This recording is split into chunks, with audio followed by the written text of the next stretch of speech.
Assalamualaikum warahmatullahi wabarakatuh. Kami dari kelompok 4 dengan materi analisis kovarian. Makalah kami berjudul Analisis Kovariansi atau ANAKOVA, Pengaruh Nilai NUN terhadap Indeks Prestasi Kumulatif pada Lulusan Departemen Biologi, Fakultas Sains dan Teknologi Universitas Erlangga. Penelitian mengenai IPK Danun pada makalah kami ini menggunakan data sekunder yang mengacu pada sebuah skripsi yang disusun oleh mahasiswa Prodi S1 Matematika UNER tahun 2015 atas nama Rohima Dita Resvita. Next. Kita masuk ke pokok bahasan pertama, yaitu pendahuluan. Pendidikan merupakan salah satu faktor yang mendukung untuk meningkatkan kualitas sumber daya manusia. Beberapa jenjang pendidikan yang ada di Indonesia ini ada sekolah dasar, sekolah menengah pertama, sekolah menengah atas, dan juga perguruan tinggi. Pemerintah telah melakukan beberapa upaya untuk mengetahui kualitas dari SDM tersebut.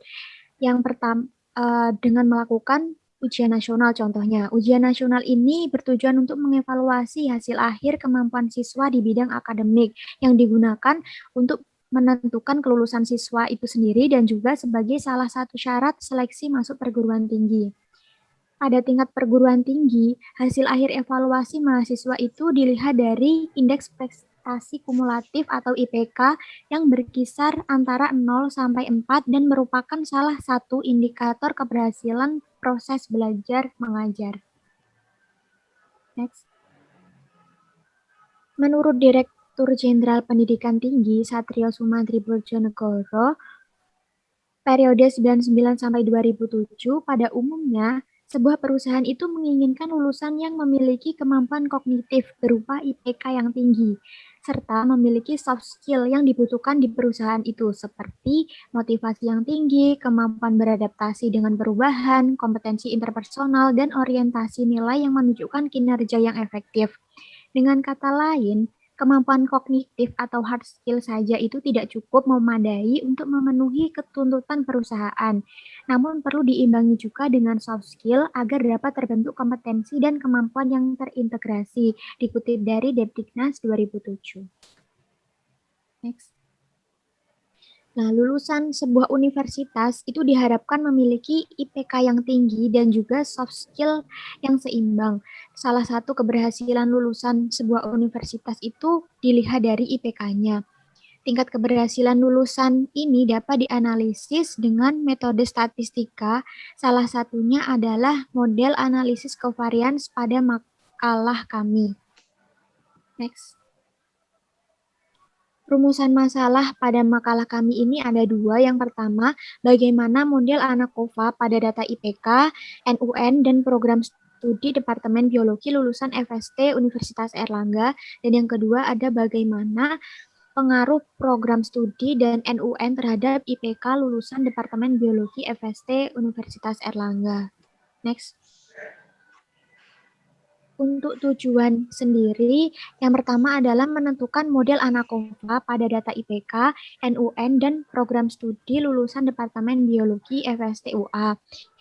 Tujuan yang kedua, mengetahui pengaruh program studi dan NUN terhadap data IPK lulusan Departemen Biologi FSTUA. Dan manfaatnya sendiri juga ada dua. Yang pertama, menambah wawasan tentang model ANAKOVA yang diterapkan pada data IPK, NUN, dan program studi lulusan Departemen Biologi FST Universitas Erlangga. Dan manfaat yang kedua, mengetahui tingkat keberhasilan mahasiswa melalui pengaruh program studi dan NUN terhadap nilai IPK lulusan Departemen Biologi FST Universitas Erlangga. Next. Kemudian batasan masalah pada makalah kami ini mengacu pada rumusan masalah sebelumnya. Ruang lingkup penulisan makalah ini dibatasi pada model ANAKOVA yang diperoleh dengan menggunakan software SPSS 16 for Windows. Dan data yang digunakan adalah data lulusan mahasiswa program studi S1 dari Departemen Biologi FST Universitas Erlangga tahun 2013-2014. Kemudian di pokok bahasan selanjutnya ada tinjauan pustaka. Yang pertama adalah ujian nasional. Pengertian ujian nasional ini pada dasarnya adalah untuk mengetahui seberapa jauh kemampuan siswa dalam pembelajaran di sekolah yang nantinya akan dinilai pada UN.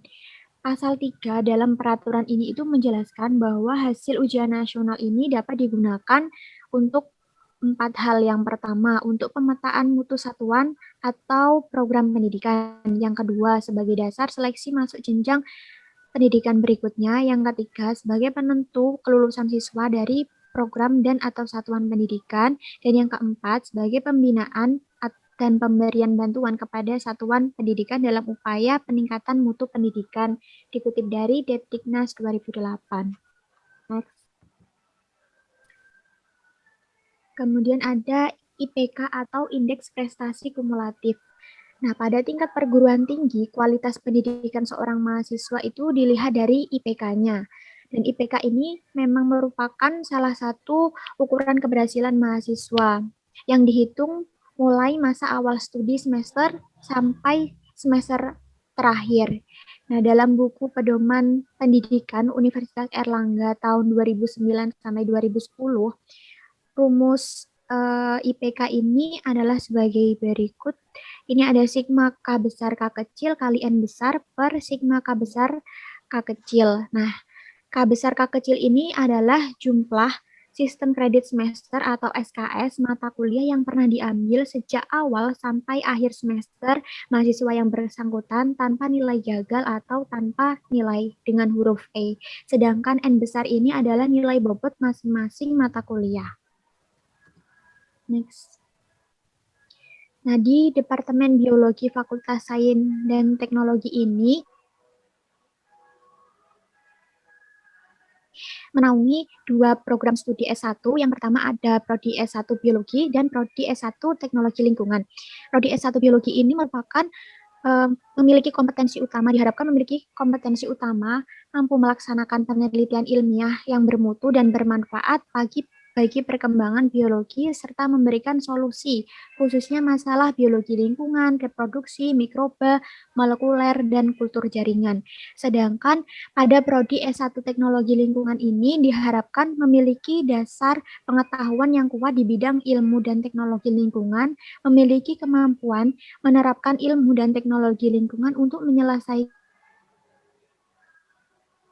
permasalahan lingkungan di masyarakat, seperti masalah kerusakan lingkungan, pencemaran lingkungan, pengelolaan sumber daya alam, dan sebagainya. Next. Selanjutnya ada uji ANACOVA. Jika dalam suatu percobaan, selain terdapat variabel respon Y, juga terdapat variabel lain yaitu X yang berhubungan linear dengan Y dan tidak dapat dikontrol oleh peneliti, tetapi dapat diamati efeknya. Maka variabel ini X disebut sebagai variabel kovariat dengan menggunakan satu variabel respon, maka analisis yang digunakan adalah ANACOVA. Ini adalah model dari ANACOVA yaitu YIC sama dengan mu plus to I plus theta XIC min X bar plus EIC, di mana YIC-nya ini adalah respon pada perlakuan ke I dan ulangan ke J, dan mu-nya ini adalah rataan umum, to I adalah pengaruh perlakuan ke I, XIC ini pengukuran pada peubah kovariat yang bersesuaian dengan respon, X bar ini adalah rataan dari nilai, gamma ini merupakan koefisien regresi linear yang mengindikasikan ketergantungan, dan EIC ini adalah komponen pengaruh acak. Next.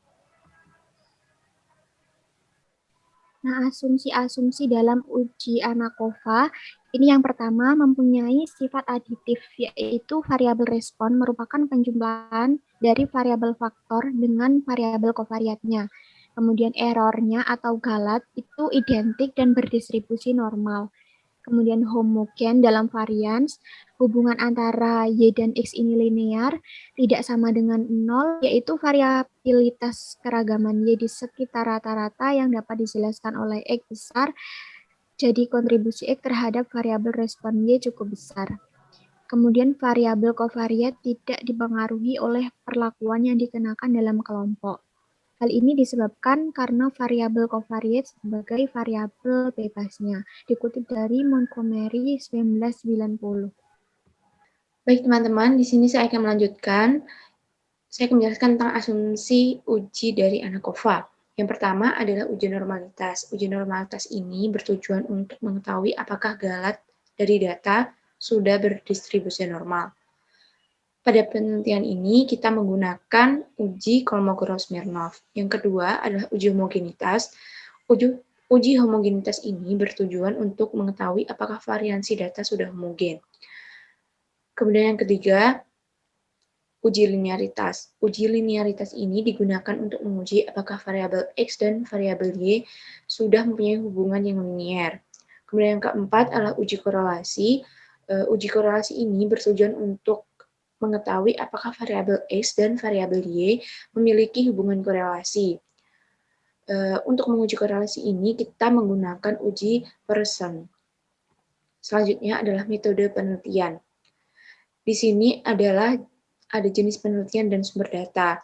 Untuk jenis penelitian kali ini, kita menggunakan metode pendekatan kuantitatif dengan pendekatan analisis data sekunder. Penelitian dengan menggunakan pendekatan analisis data sekunder merupakan suatu penelitian yang menggunakan data sekunder sebagai sumber data utamanya. Menurut Wardianta dan Sugiarto, data sekunder merupakan informasi yang diperoleh secara tidak langsung dari narasumber, melainkan dari pihak ketiga.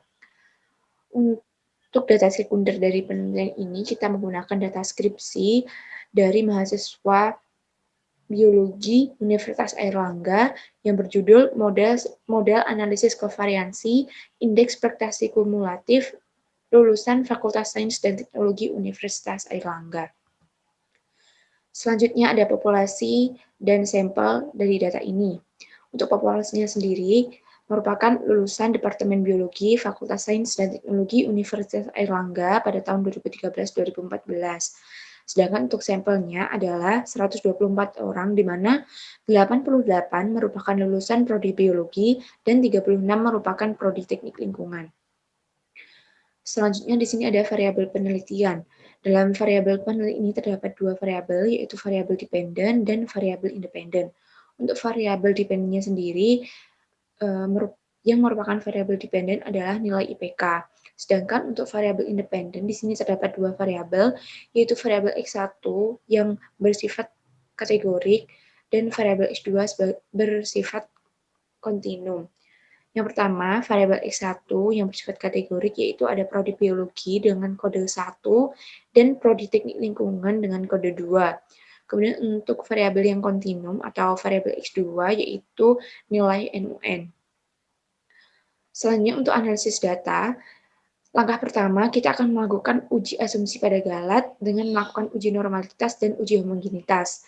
Uji normalitas menggunakan uji Kolmogorov-Smirnov dan uji homogenitas kita menggunakan uji Levin.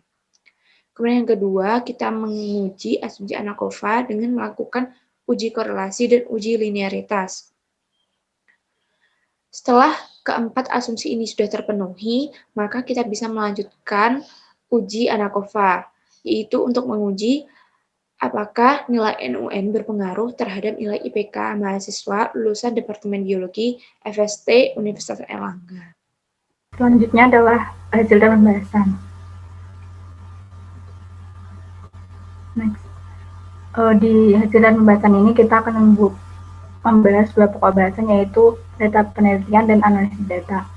Nah, data penelitian ini, data yang digunakan dalam skripsi ini merupakan data sekunder yang diperoleh dari skripsi dengan judul Model Analisis Kovariansi Indeks Prestasi Kumulatif Lulusan Fakultas Sains dan Teknologi Universitas Airlangga. Data yang diperoleh berupa data 124 mahasiswa lulusan Prodi S1 Departemen Biologi FST UA tahun 2013-2014 yang meliputi data IPK, NUN, dan Prodi mahasiswa. Data tersebut selengkapnya diberikan pada lampiran 1 dengan variabel respon dan variabel prediktor sebagai berikut, yaitu Y, yaitu nilai IPK, X, nilai NUN, C1 program studi biologi, C2 program studi teknik lingkungan. Next. Dan berikut ini adalah inputan data nilai IPK, MUN, dan Prodi pada software SPSS. Selanjutnya adalah analisis data. Berdasarkan data yang telah diperoleh, kemudian data tersebut diolah dengan menggunakan bantuan program SPSS. Maka hasilnya adalah sebagai berikut. Yang pertama ada uji normalitas dengan hipotesis H0, sampel berasal dari populasi yang berdistribusi normal, dengan H1, sampel tidak berasal dari populasi yang berdistribusi normal. Berdasarkan tabel one sampel Kolmogorov-Smirnov test di samping, dapat diketahui bahwa nilai signifikansi yaitu 0,2 lebih besar daripada alfa yaitu 0,05. Maka dapat disimpulkan bahwa H0 diterima, yang artinya galat dari data ini berdistribusi normal. Next.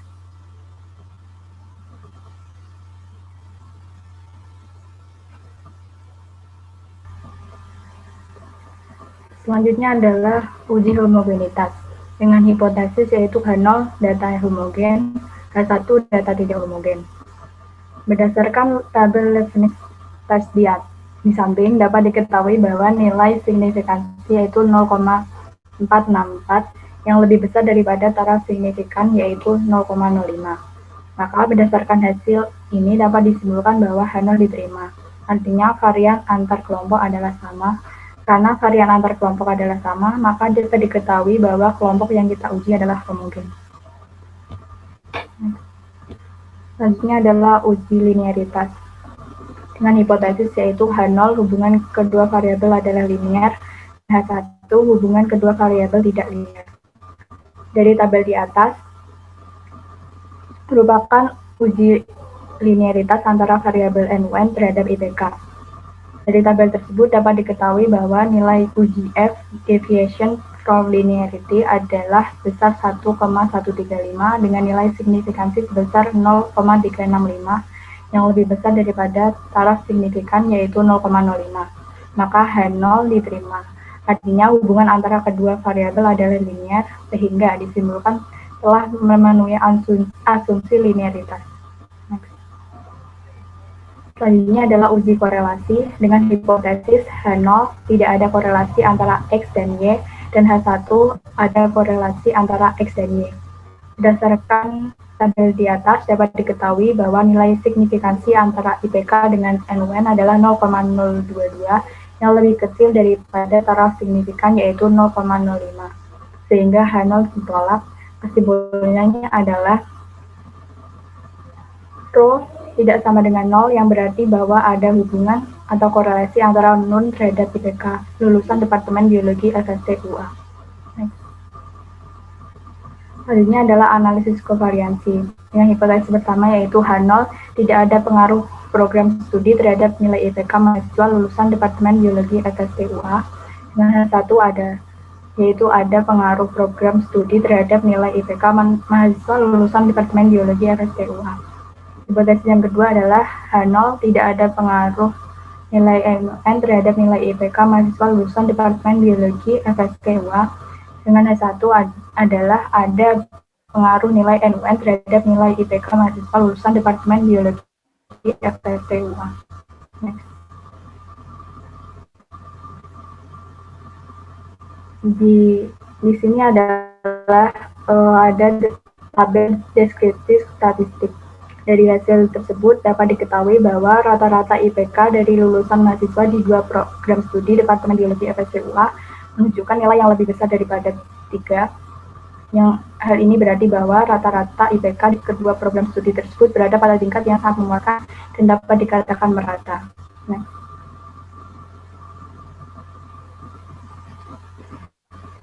Selanjutnya adalah ada test of between subject effects.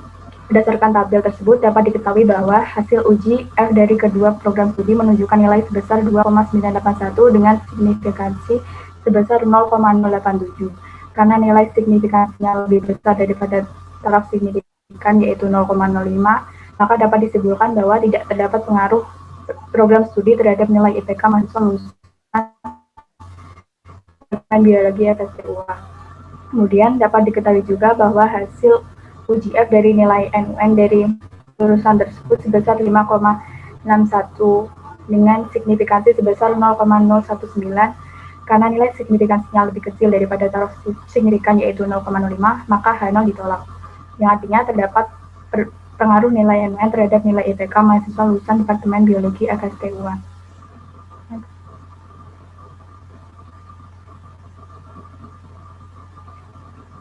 Yang kelima adalah kesimpulan dan saran. Dengan kesimpulan yang pertama adalah data nilai IPK, MUN, dan program studi berdistribusi normal dan varian skalat antar kelompok adalah homogen, serta linear dan berkorelasi. Yang kedua adalah berdasarkan analisis covariance, dapat disimpulkan bahwa tidak terdapat pengaruh program studi terhadap nilai IPK mahasiswa lulusan Departemen Biologi FSTUA.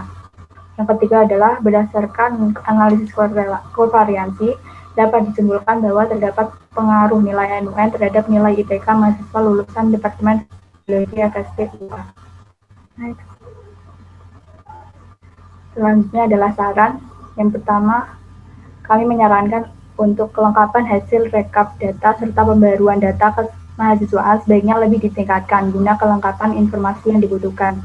Yang kedua adalah perlu dilakukan analisis lebih lanjut terkait faktor yang mempengaruhi IPK lulusan dengan memperhatikan sifat data lebih teliti serta menggunakan data kemahasiswaan yang lebih lengkap dan metode yang lebih baik. Yang terakhir adalah diperlukan suatu evaluasi oleh fakultas agar IPK lulusan Departemen Biologi FSTUA bisa lebih baik dari tahun ke tahun. Sekian presentasi dari kami, ada kurang lebihnya kami mohon maaf. Wassalamualaikum warahmatullahi wabarakatuh.